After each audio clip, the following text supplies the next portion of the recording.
Hi, my name is Samip. This is Economics 102. What is inflation and what is the consumer price index?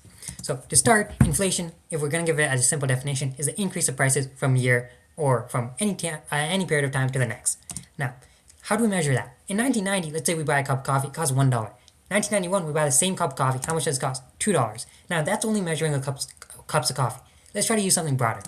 So that's what the consumer price index is. It takes a basket of goods, which is just sort of a group of goods that a normal person might buy every week, and it compares the price of that from time to time to check what the price increase per year is.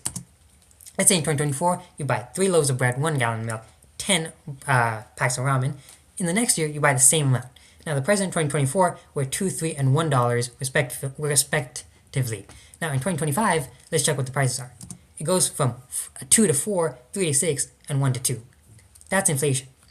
Now, if we're going to take the total basket of goods, that's the consumer price index. If we're going to compare the cost of those two, in 2024, that entire cost was $19.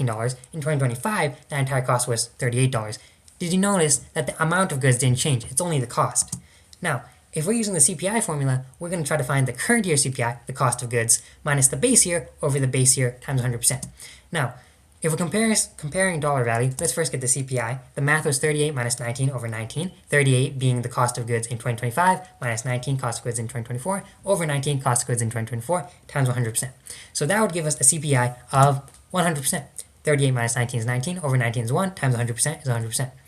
Now, if we're going to compare dollar values, that means $1 in 2024 is worth $2 in 2025.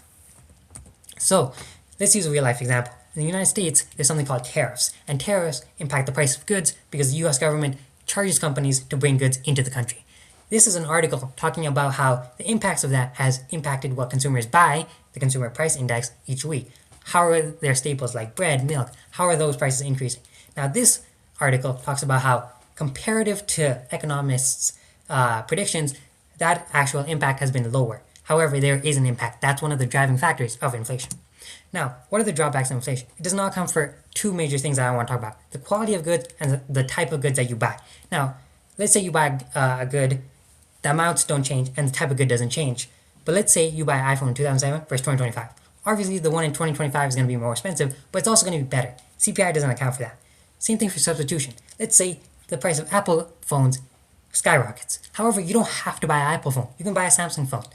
CPI doesn't account for that. It says you have to buy the same thing every year to compare the prices. So those are my bibliographies. I hope you learned something about inflation.